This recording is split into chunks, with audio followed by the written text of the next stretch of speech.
It's my family's favorite form of transportation. Different people with different needs, but they've all got something in common. Each of them owns a Chevy truck. Exceptional? Not really. In today's light-duty truck market, almost anything is possible. Consider these facts. In recent times, 1 out of every 3 vehicles sold is a light-duty truck. The number of principal drivers of trucks who are women has grown by 70% in just the last 5 years.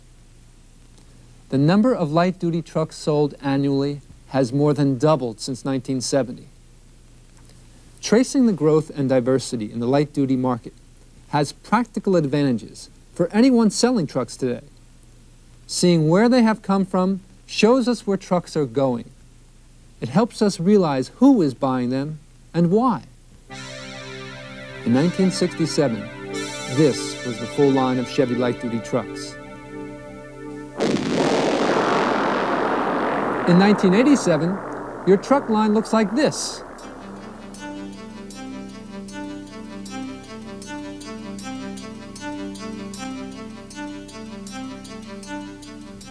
What happened to the truck market during these 2 decades? Rides like a truck is an outdated expression whose meaning used to be clear. After all, trucks were made for work. They weren't built for comfort. Truck products evolved gradually, in step with the market. There was an occasional new model, some gradual improvements. But for years, trucks remained pretty much the same.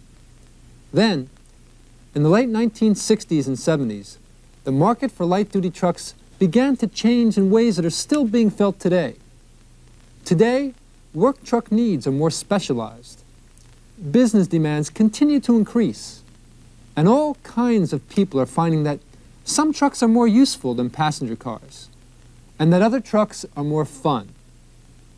Whole new submarkets are being created as new buyers fall in love with trucks, and traditional buyers find new uses for them. Today's trucks are more versatile, more stylish, more comfortable, because buyers want them that way. Doug Gilbert has been a member of the Chevrolet Legion of Leaders for the last 15 years. We asked him how selling trucks has changed in recent times. Well, the truck market 20 years ago, we dealt with a lot of farmers, plumbers, carpenters, contractors, people who needed a truck in their occupation. Today's truck buyer is considerably different. Our trucks are fancier, our buyer is fussier. It presents quite a challenge for the salesperson. It requires that he be more knowledgeable product-wise. He has to know his product from stem to stern. He has to know its capabilities from the work angle, and he has to know what that vehicle is going to do for the customer as far as his personal pleasure and comfort. The truck selling experience has changed because the buyers have. Even the traditional buyer has become more individualized. I'm a construction superintendent, and this is my truck. Actually, it's my office. Because I have my phone in here, and then I spend about 12 to 14 hours a day in this vehicle, and I purchased it with air conditioning because of the fact that I'm on the phone in a small confined area, and when it's 90 degrees, it gets pretty warm in there. That man, like millions of others, drives a Chevy full-size pickup, and he uses it for work. At Chevrolet, work pickups have been around a long time. Their predecessor, the 1918 worm drive stake bed, was Chevrolet's first truck. And like today's pickups, the 1918 worm drive was an all-around truck, a basic vehicle equipped to do basic jobs. Pickups are still basic trucks, but today's pickups come in different sizes, body styles, and payload ratings. At Chevrolet, there's a pickup that fit virtually every pickup need. There are 23 varieties of Chevy full-size gasoline models and an equal number of diesel models. In the early 80s, compact pickups like Chevy S10 began to take the market by storm. First introduced in the 1970s, the compact pickup market has grown from just a handful of offerings to more than 9 nameplates available today. Where there were no such products at all just a few years ago, compact pickups now account for more than 28% of total industry sales. And like their full-size counterparts, today's compact pickup is available with different payload capacities and cab styles. Chris Poole, senior automotive editor of Consumer Guide Auto Publications, says this growth mirrors the changing needs of American business. In the beginning, the pickup was designed for work, strictly utilitarian, and really has remained so throughout time. I think the difference now is that you not only have more different kinds of pickups, but you have more different kinds of users. And even within the commercial ranks, the number of different jobs a pickup is called on to do is far greater than it was back in the 30s, when a pickup was used for farm chores and short-haul delivery kinds of things. That's the name, pickup.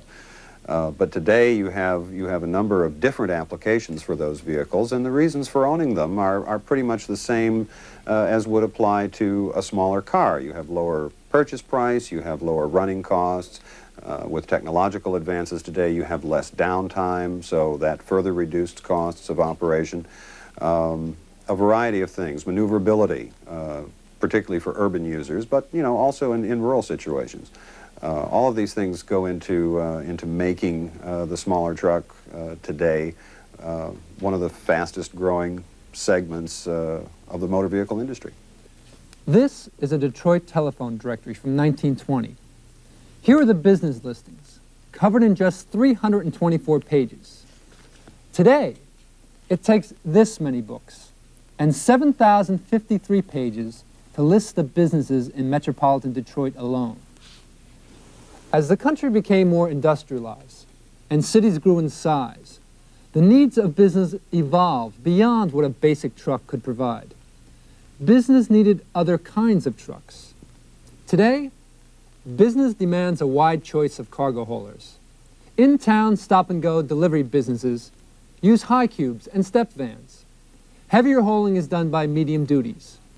And everyone from mom-and-pop businesses to the U.S. Postal Service relies on Astros and Chevy vans. Trucks for work and business are a big part of the story. But with many people trading in their passenger cars for trucks, it's the personal use buyer who's making news today. One of the people covering that story is John Stewart, editor of Four Wheeler magazine.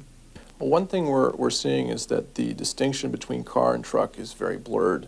Now, it's hard to tell what is a car and what is a truck. Used to be truck was over here, car was over here. Truck meant work. Truck was strictly function, no frills. Car was transportation, it was smooth. It was all the things that a car has ever been. Now, there is a lot of ground in the middle. We have car-like trucks, and we have truck-like cars, and we have everything in the middle. Compared to the sale of passenger cars, the increase in new truck sales is dramatic. Between 1970 and 1984, car sales increased 11.3%, while truck sales more than doubled with a 105% increase. Today's trucks fulfill needs and desires unheard of 25 years ago. Many new buyers choose a truck because it suits their lifestyle. The main reason I bought this 4x4 is for the fun and freedom it has to offer. I also want reliability. When I get out there and I'm playing in the mud and dirt and having a good time, I want to know that this truck's going to get me back out of there and get me back on the road and back home. Buyers of recreational trucks are closely related to the personal use buyer, but these trucks are special, and the buyers have special interests. John Stewart knows this market well. Well, it all started with the Jeep in World War II, and soldiers developed a cowboy-horse relationship with their Jeep. And when they came back, they still drove Jeeps. After that, there was nothing much new until we arrived to the K5 Blazer sometime around '69. And that was a breakthrough, definitely. But things held steady until about 1983, when we had the S10 Blazer and the following utility vehicles. What it's meant is that women can drive four-wheel drives. Anyone can have one. It's a whole new ball game for that, and they're not people who are people who have to get dirty. You don't have to get dirty. You don't have to be a guy out whomping the dirt to have a four-wheel drive. And it's meant that four-wheel drives have now become more socially acceptable also, even a status symbol, which is exactly the opposite of the way they were. For many buyers, passenger car and truck alike, a vehicle's towing ability is an important buying consideration. 1 out of every 6 vehicles in the U.S. is equipped with a permanently mounted hitch, and 1 out of every 3 vehicles is used annually for some sort of towing. It's no fluke that more often than not, you'll see a Chevy Suburban towing those huge recreational trailers on the highway. With its impressive 9,500-pound towing capacity, it's a very popular truck among trailer towers. Today's truck market is bigger than ever. It's more diverse than ever as well, and it continues to change. In a rapidly evolving market, where the new mixes with the traditional, there are bound to be new opportunities. John Kelly, Chevrolet's National Marketing Manager, Trucks, thinks so. You know, there's never been a period of time to match the one we're seeing today. All segments of the light-duty truck market are expanding. The opportunity, and I mean the real opportunity, for retail salespeople lies in the fact that truck sales are growing at such an incredible pace. Today at Chevrolet, more than 43% of all vehicles sold are light-duty trucks. And it's because people from all walks of life are turning to trucks. If you took away passenger cars from the Chevrolet lineup, Chevy Trucks would be the largest franchise in General Motors. So anytime there's such a tremendous demand for any product, it's a great time for retail salespeople. But like anything else, you can't take advantage of an opportunity unless you're willing to expend the effort. Our truck buyers are very discerning buyers. They expect their vehicles to have a lot of capabilities, to perform a lot of tasks, to do things that the passenger cars just can't do. They expect to hear things like load carrying capacities and four-wheel drive availability. And that's why, in order to effectively sell this discerning buyer, a salesperson has to be an expert on the product, has to be able to present the truck's features and benefits accurately and confidently. Frankly, we're counting on you to concentrate on trucks this year. We have tremendous resources available to give you the training and the tools to get the job done. The opportunity is great. Let's take advantage of it. Yes, today's truck market means unprecedented opportunity. But in addition, it means you need to focus your selling efforts more accurately than ever before. Today's truck buyer is coming to you from all walks of life, for all kinds of reasons. Buyers have created niches, special segments of the market that hold products with special appeal. We've just divided the truck market into 4 basic groups of buyers: those who buy work pickups, cargo haulers, personal use, and recreational trucks. You can sell more effectively by taking into account the varying needs of these buyers and how your product's features translate into benefits that fill those needs. We're calling it target truck selling, and you'll see examples of what it means in the following program, and by looking through your 1987 Chevy Truck Target Selling Guide. You'll see how Chevy trucks meet the needs of today's buyers, how major product features and benefits translate into the needs of each of the buyer groups. Today's truck market is booming.